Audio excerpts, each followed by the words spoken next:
구약 성서는 이사야 1장 1절 그리고 10절에서 15절입니다. 유다 왕 우시야와 요담과 아하스와 히스기야 시대에 아모스의 아들 이사야가 유다와 예루살렘에 관하여 본 계시라. 너희 소돔의 관원들아, 여호와의 말씀을 들을지어다. 너희 고모라의 백성아, 우리 하나님의 법에 귀를 기울일지어다. 여호와께서 말씀하시되 너희의 무수한 재물이 내게 무엇이 유익하뇨? 나는 순양의 번제와 살찐 짐승의 기름에 배불렀고 나는 숫송아지나 어린 양이나 수렴소의 피를 기뻐하지 아니하노라. 너희가 내 앞에 보이러 오니 이것을 누가 너희에게 요구하였느냐?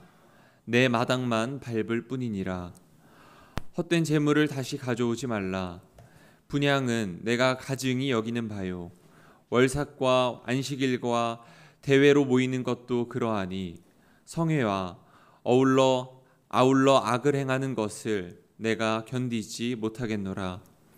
내 마음이 너희의 월삭과 정한 절기를 싫어하나니 그것이 내게 무거운 짐이라.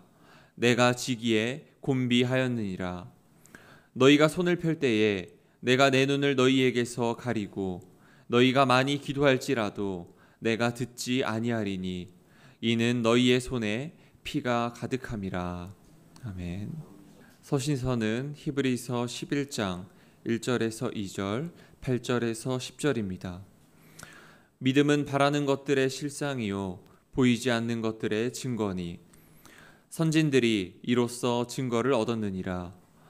믿음으로 아브라함은 부르심을 받았을 때에 순종하여 장래의 유업으로 받을 땅에 나아갈새 갈 바를 알지 못하고 나아갔으며 믿음으로 그가 이방의 땅에 있는 것 같이 약속의 땅에 거류하여 동일한 약속을 유업으로 함께 받은 이삭 및 야곱과 더불어 장막에 거하였으니 이는 그가 하나님이 계획하시고 지으실 터가 있는 성을 바랐음이라.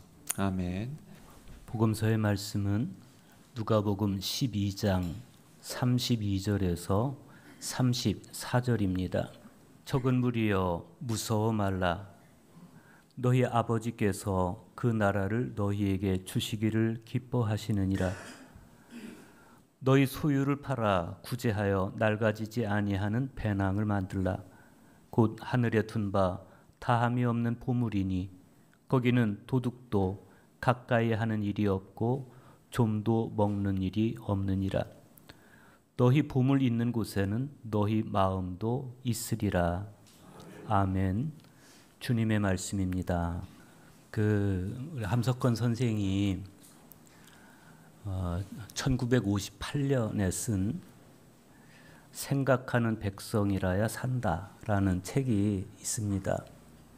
58세 때 쓴 책인데 6.25 전란을 겪고도 역사에서 아무런 교훈을 받지 못하는 그런 현실을 질타하는 예언자적인 목소리가 담겨 있는 책입니다.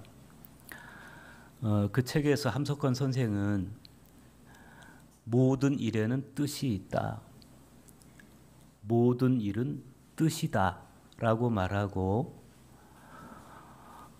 뜻 품으면 사람이고 뜻 없으면 사람 아니다.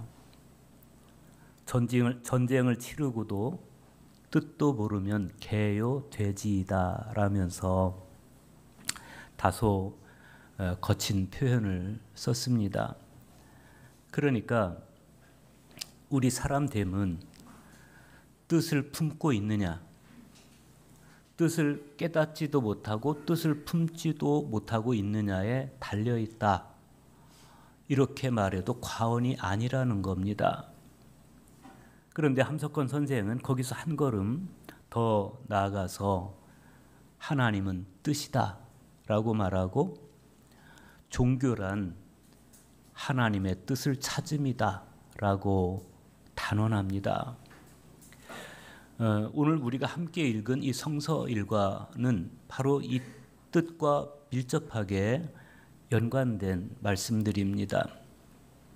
다시 말하면 과거 혹은 현실 세계에서 하나님의 뜻을 찾고 하나님의 뜻 안에서 살아가기를 당부하는 말씀들로 채워져 있습니다.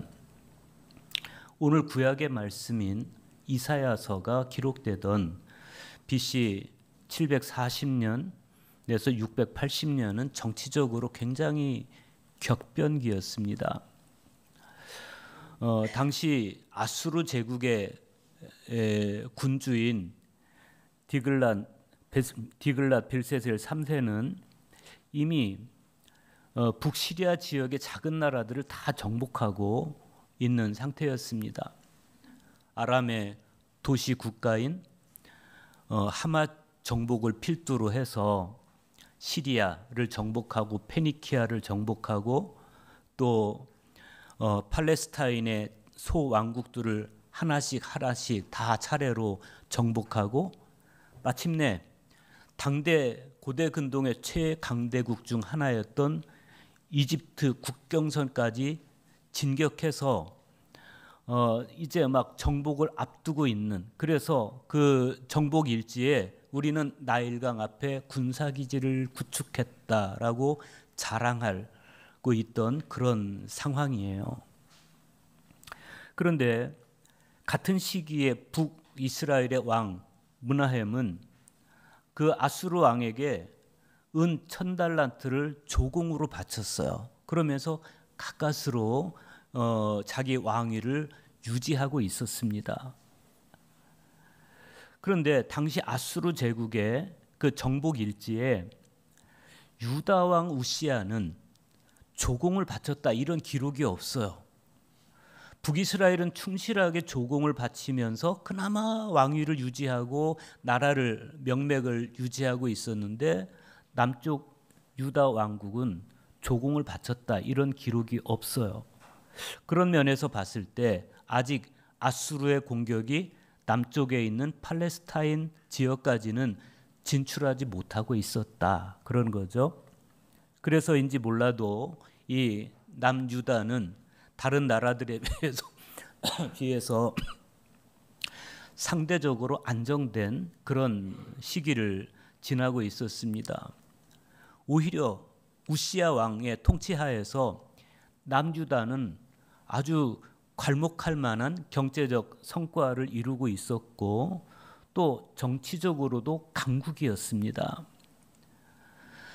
그러나 그 유다 왕 우시야가 죽던 해가 BC 742년이었던 점을 생각해 볼 때 그들이 현재 누리고 있는 이 안정된 삶은 시한부적인 것이었다.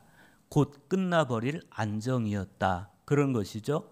그러니까 오늘 구약의 말씀은 곧 끝나버릴 안정을 전혀 눈치채지 못하고 하나님의 뜻을 깨닫지도 혹은 가슴에 품지도 못하고 그냥 현재 표면적으로 눈에 보이는 안정에 겨워서 흥청망청 살아버린 그런 남유다의 생활상을 염두에 두고 오늘 말씀을 봐야 됩니다. 오늘 구약의 말씀이 이렇게 시작됩니다. 유다 왕 우시야와 요담과 아하스와 히스기야 시대에 아모스의 아들 이사야가 유다와 예루살렘에 관하여 본 계시라 그랬어. 이 이사야 1장을 기록한 이사야 선지자는 제1 이사야예요. 제1 이사야. 이 사람은 처음부터 선지자가 된 사람이 아니었어요. 처음부터 선지자로 부름받은 사람이 아니었어요. 이 사람은 아모스의 아들이었습니다. 그리고 예루살렘, 이 당시 아모스는 예루살렘 상류층을 구성하고 있는 사람이었는데 그런 사람의 아들로 태어나서 왕실 내부에서 일어나는 일들에 대해서 비교적 정통하게 알고 있는 그런 사람이었어요. 역대하 26장 22절 그리고 32장 32절에 보면 이 이사야가 우시야 왕과 히스기야 왕 때 서기관을 지냈다 이렇게 기록을 하고 있어요. 그러니까 이 사람은 그냥 학자였어요. 왕실에서 활동하고 있는 율법을 기록하는 학자였어요. 그러면서 왕실의 입장에서는 내부자였어요. 왕실 내부자.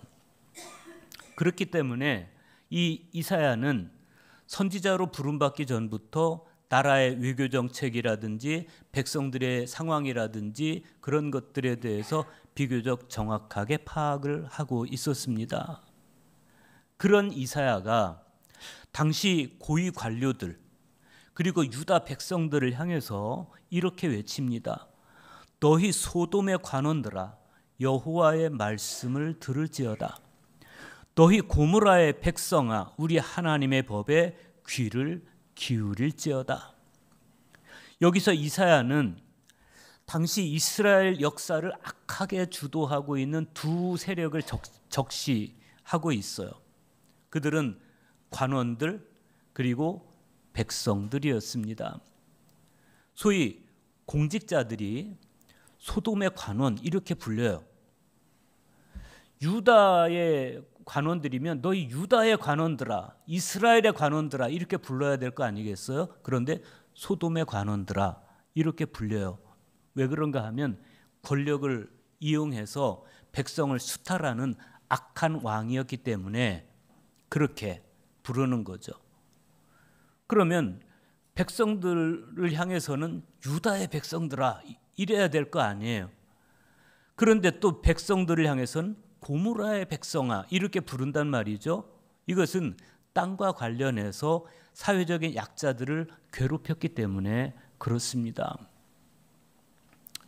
무엇보다도 그들을 소돔과 고모라에 비견한 이유는 그들이 그 백성들을 착취하고 약자들을 괴롭히고 그런 삶을 살아온 결과로 맞이하는 결말, 심판이 소돔과 고모라의 심판과 너무 닮았기 때문에 그래서 소돔의 관원들아 고모라의 백성아 이렇게 부르는 거예요.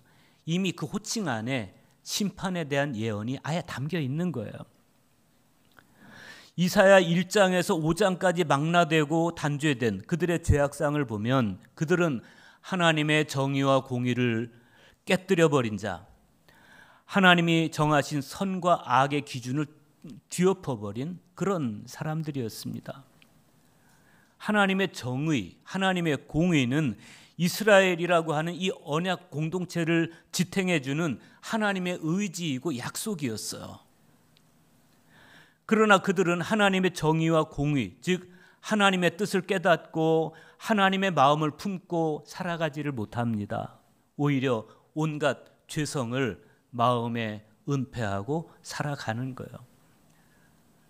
지난주에 말씀드렸던 폰투스 에바그리우스의 8가지 악덕, 그게 그냥 이 사람들 마음속을 가득 채우고 있었습니다.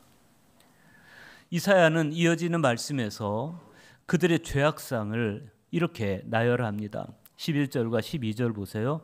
여호와께서 말씀하시되 너희의 무수한 재물이 내게 무엇이 유익하뇨? 나는 순양의 번제와 살진 짐승의 기름에 배불렀고 나는 수송아지나 어린 양이나 순념소의 피를 기뻐하지 아니하노라. 너희가 내 앞에 보이러 오니 이것을 누가 너희에게 요구하였느냐? 내 마당만 밟을 뿐이니라. 하나님께서 왜 이 사람들 그 유다의 관원들 백성들이 가져오는 하나님께 드리기 위해서 가져오는 순념소의 피, 수송아지나 어린 양이나 이런 제물들을 왜 하나님이 기쁘게 받으시지 않고 오히려 나는 괴롭다는 거예요. 니네 제발 갖고 오지 마라. 내 마당만 밟을 뿐이다. 왜 이렇게 말씀하십니까? 그들의 예배가 그들의 타락이 어디서부터 시작됐냐? 거짓된 예배에서부터 시작됐기 때문에 그래요. 우리 교회는 예배를 굉장히 중시해요. 왜 그렇습니까? 예배가 경건의 시작이에요. 예배가 영성생활의 시작이에요. 예배가 거짓되면 영성생활도 거짓될 수밖에 없어요. 이 유다의 타락은 거짓 예배에서부터 시작이 됐습니다. 예배도 드리죠. 제물도 드리죠. 외적으로 보면 모든 의무를 다해요. 그러나 마음에 진정함이 없어요. 그냥 허울뿐인 예배로 하나님을 속여요. 그러니 하나님은 이들의 이 거짓 예배가 혐오스럽기 짝이 없는 겁니다. 내 마당만 밟을 뿐이니라. 이 말씀 안에 하나님의 괴로움과 혐오가 그대로 담겨 있어요. 공평과 정의가 결여된 이 종교적 행위를 하나님은 단호한 어조로 거절하십니다. 13절에서 15절 보십시오. 헛된 재물을 다시 가져오지 말라. 분향은 내가 가증히 여기는 바요. 월삭과 안식일과 대회로 모이는 것도 그러하니 성회와 아울러 악을 행하는 것을 내가 견디지 못하겠노라.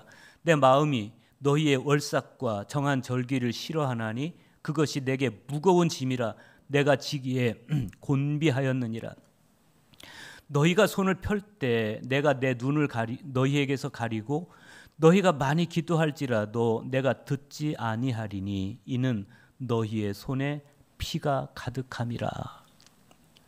성회와 아울러 악을 행하는 것, 그게 뭐예요? 예배와 삶이 달랐다는 거예요. 우리식으로 말하면 예배와 함께 악을 행했다는 겁니다. 예배를 하는데 예배 안에 하나님을 경외하는 마음이 없어요. 그러니까 살아가는 것도 하나님을 염두에 두지 않아요. 애초에 마음에 하나님이 없어요. 외적으로 보면 그렇지 않은데, 외적으로 보면, 겉으로 표면적으로 보면 하나님과 약속한 모든 절기를 다 지킵니다. 월삭도 지키죠. 안식일도 지키죠. 종교적인 모든 외적 행위를 다 합니다. 그러나 돌아서면 예배 마치고 나가서 약자들을 착취해요. 아오키 오사무라고 하는 저널리스트인데 교도통신 서울특파원을 지냈던 사람이에요. 이분이 일본 회의의 정체, 아베 신조의 군국주의의 꿈, 그 중심에 일본 회의가 있다라는 책을 썼어요. 그 책에 보면 이런 말을 합니다. 일본 회의는 일본 우익단체를 말하는 거예요. 일본 회의는 표면적으로는 문화인, 경제인, 학자를 얼굴로 내세우지만 실제 모습은 종교 근본주의에 가까운 정치 집단이라 할 것이다. 그 종교 근본주의 집단이 선도하는 정치 활동이 작금의 기세를 떨치며 현실 정치의 영향력을 높이고 있다. 그러니까 당시 아베 신조의 정치는 그냥 일본 회의의 정치라고 보면 돼요. 일본 회의라고 하는 그 신흥 종교가 아베 신조를 거의 이끌어 갔어요. 그러다 보니 역사 왜곡도 그 종교 근본주의자들의 말대로 역사 왜곡을 시작했고, 막말과 증오, 선동정치, 보복 이런 일들을 자행합니다. 종교 근본주의 집단의 그 뿌리 깊은 종교심이 그대로 정치로 연결이 됐던 게 아베 신조의 정치였어요. 일본의 하급 종교와 오늘날 기독교를 우리가 감히 비교할 건 아니지만, 그러나 최근에 기독교 근본주의 집단이 보이는 그런 행태들을 보면 뭐가 다를까 싶기도 합니다. 하나님의 뜻을 가슴에 묻은 믿음, 참 믿음이라는 게 그렇게 나타나지 않아요. 참 믿음은 예배하는 마음과 살아가는 마음이 동일한 것, 그것이 참되고 진정한 믿음입니다. 예배하는 사람답게 악에서 떠나야 되고, 기도하는 사람답게 손에 피를 묻히지 말아야 됩니다. 그게 참된 믿음입니다. 마음 깊이 하나님의 뜻을 품고 이 땅에서 내가 고난을 당하고 손해를 볼지라도 그러나 하나님이 살라고 하시는 삶을 몸으로 살아내는 것, 그게 참된 믿음이고 참된 그리스도인입니다.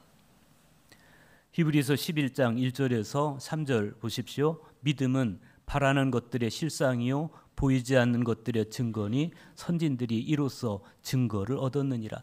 믿음으로 모든 세계가 하나님의 말씀으로 지어진 줄을 우리가 아나니 보이는 것은 나타난 것으로 말미암아 된 것이 아니니라. 예수님께서 태어나신 후 70년경, 그러니까 예수님 돌아가시고 한 35년쯤 된 그때 그 그리스도인이 된 유다인들에게 보낸 편지예요. 이때 비그리스도인 유다인들과 그리스도인 그 유다인들 그리고 이교도들이 뒤섞여 살았어요. 뒤섞여 살았는데 당시 유다인 그리스도인들은 비그리스도인인 유다인들 그리고 이교도들 이런 사람들에게 이루 말할 수 없는 박해를 받았습니다. 믿음을 갖는다는 것, 그리스도를 믿는다는 것은 곧 죽음을 이야기하는, 그냥 나는 예수님을 믿어요 그러면 바로 죽는 그런 시대에 그리스도인으로 살아가는 게 너무 힘이 들었습니다. 그러니 선한 일을 하다 낙심하지 말아라 라고 이야기하지만 예수님을 믿으면서 끊임없이 낙심하는 거예요. 내가 예수님을 믿은 게 과연 잘한 것일까? 내가 잘 살아가고 있는 것일까? 불안하고 마음이 위축되는 그런 가운데 있었어요. 그런데 그런 사람들에게 이 히브리서 기자는 믿음의 본보기를 보여주는데 아브라함을 보여줘요. 아브라함은 믿음이 있었기 때문에 하나님께서 내 고향 친척 아비 집을 떠나라 라고 하실 때 갈 바를 모르면서도 순종해서 떠났어요. 낯선 땅에 천막을 치고 나그네로 살아가면서 하나님이 계획하시고 지으실 터가 있는 성을 바라보았다. 다시 말하면 아브라함은 부자였습니다. 돈이 많았지만 그럼에도 불구하고 나그네로 살았다는 거예요. 천막을 치고 나그네 삶을 살았다. 왜냐하면 아브라함의 시선은 멀리 있는 하나님의 성, 하나님의 나라를 바라보고 있었다. 어떻게 그럴 수 있었을까? 보이지 않는 미래에 대한 확신이 아브라함에게 있었다는 겁니다. 실상, 증거라는 말씀은 다 아브라함이 가졌던 확신을 이야기하는 단어인데 여러분 믿음이 뭐예요? 믿음은 확신이에요. 확신이 있었기 때문에 보이지 않는 세계를 보이는 것 같이 살아낸 사람이 아브라함이었다. 히브리서 기자가 이 말씀을 하는 이유는 우리 역시도 믿음의 확신을 토대로 보이지 않는 세계를 보는 것 같이 살아낼 수 있어야 된다는 거예요.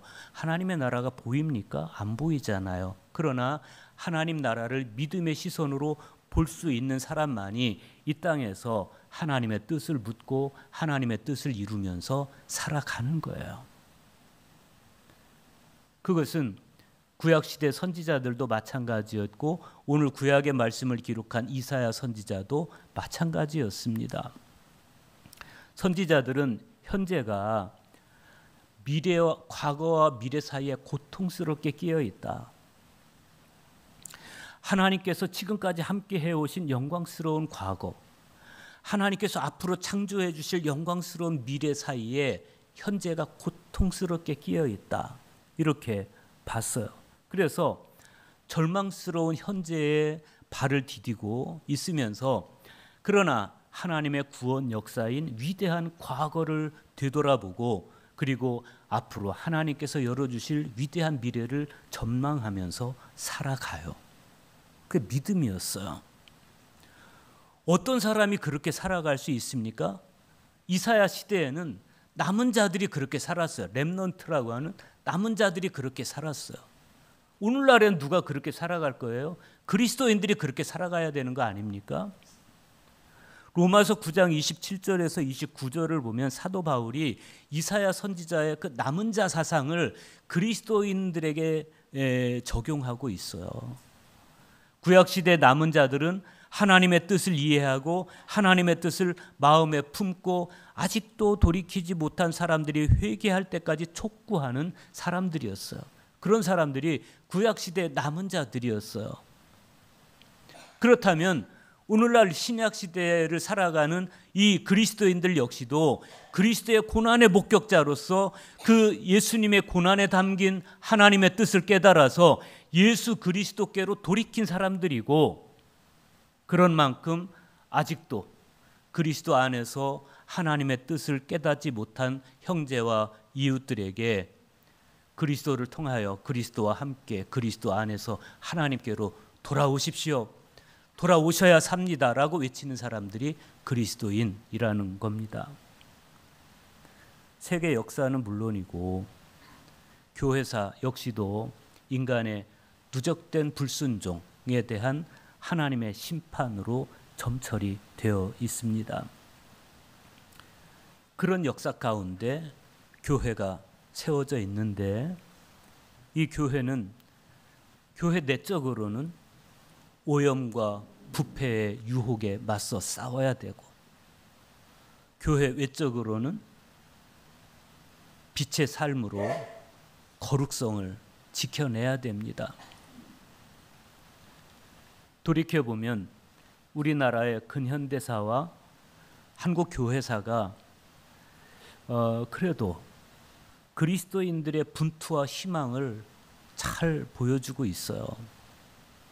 지난 80년 동안 이어져 온 이 분단 체제와 또 갈라진 이념, 고도의 소비 사회, 또 문학적, 철학적 상대주의, 이런 것들이 한국 사회를 지배하고 있는 그런 상황에서 예수 그리스도를 바라보고 예수 그리스도의 십자가에서 나타난 하나님의 뜻을 품고 살아온 사람들이 있었다.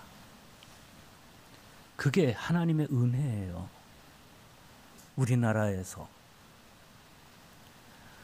오늘날 한반도를 둘러싼 이 강대국들의 도발과 우리 결의 내부의 자해적인 동족 분열과 상잔의 역사를 우리 그리스도인들은 어떻게 이해하고 무엇을 기도하고 어떻게 행동하며 살아가고 있는 것일까? 우리는 성경에서 우리가 마땅히 살아가야 할 삶의 답을 찾아야 됩니다.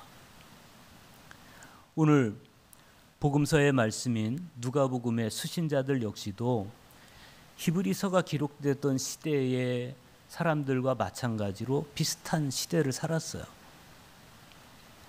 예수님의 재림은 늦어지고 자신들에 대한 박해는 나날이 더 심해지는 그러한 때 예수님의 제자들이 다 낙담해버리고 말아요. 그런데 그런 사람들을 향해서 누가는 예수님의 말씀을 찾아서 들려줍니다. 그게 누가복음 12장 32절과 33절의 말씀인데, 적은 무리여 무서워 말라. 너희 아버지께서 그 나라를 너희에게 주시기를 기뻐하시느니라.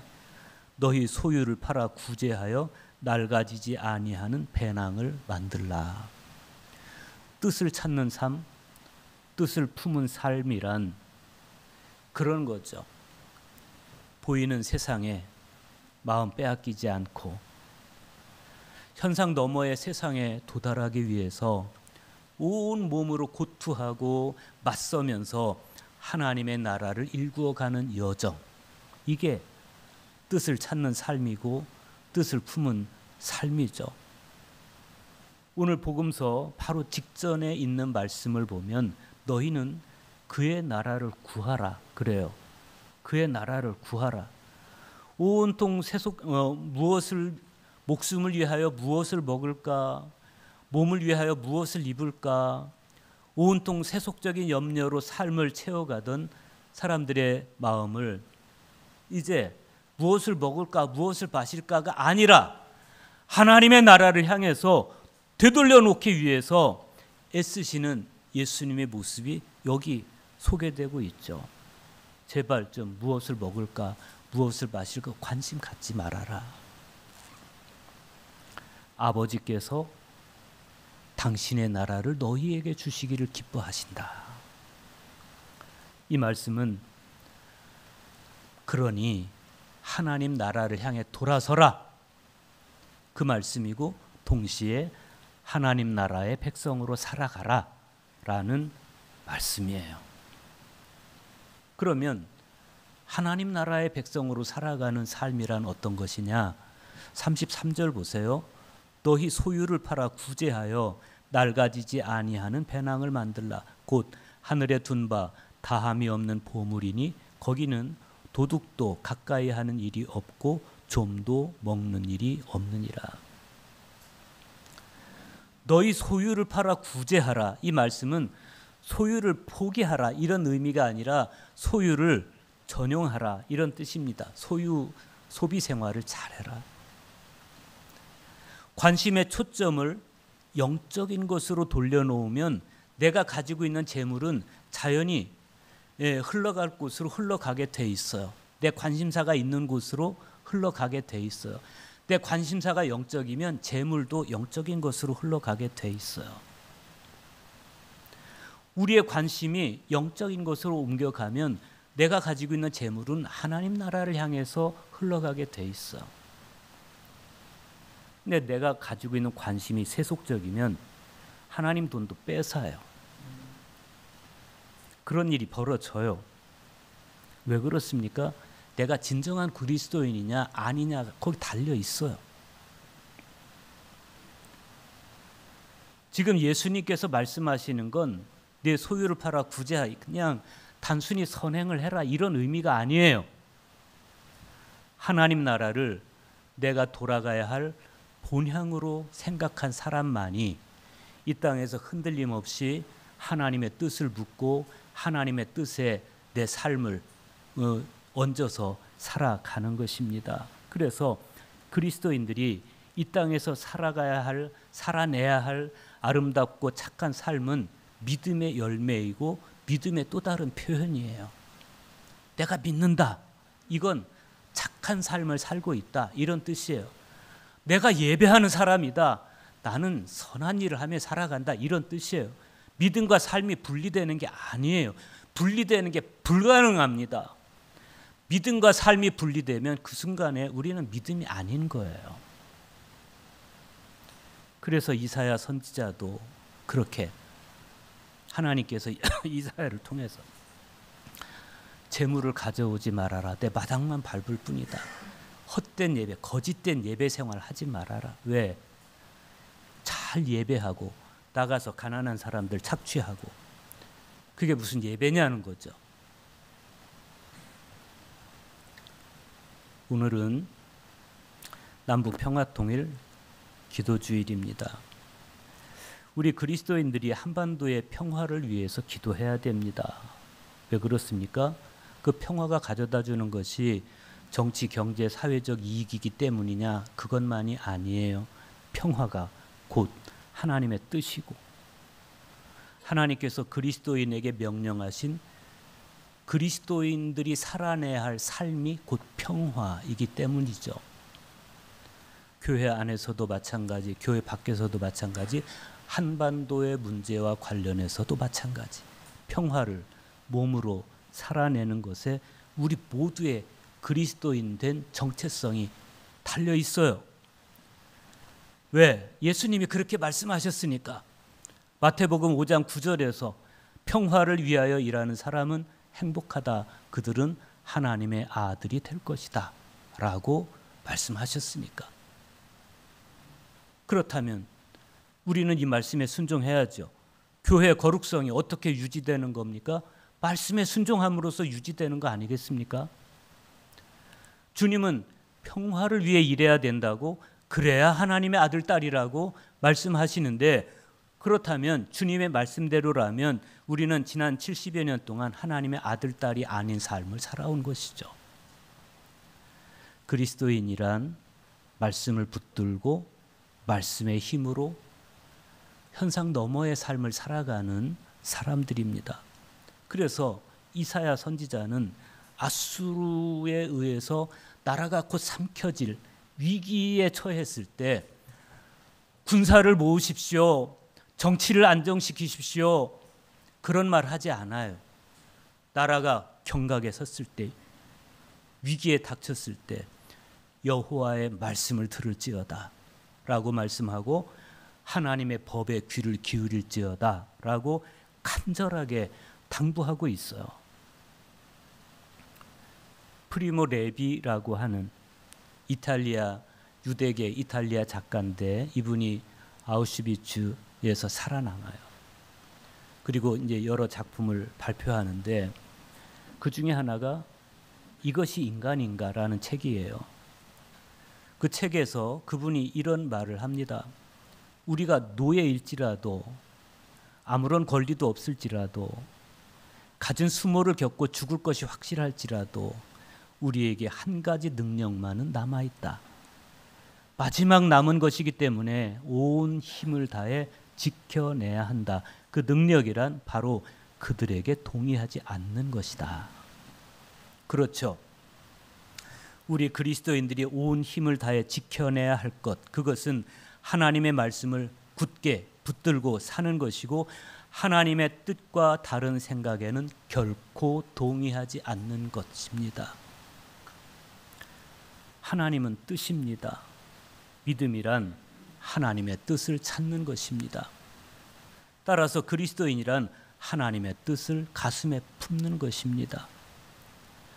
하나님의 뜻을 품으면 그리스도인이고 하나님의 뜻이 없으면 그리스도인이 아닙니다.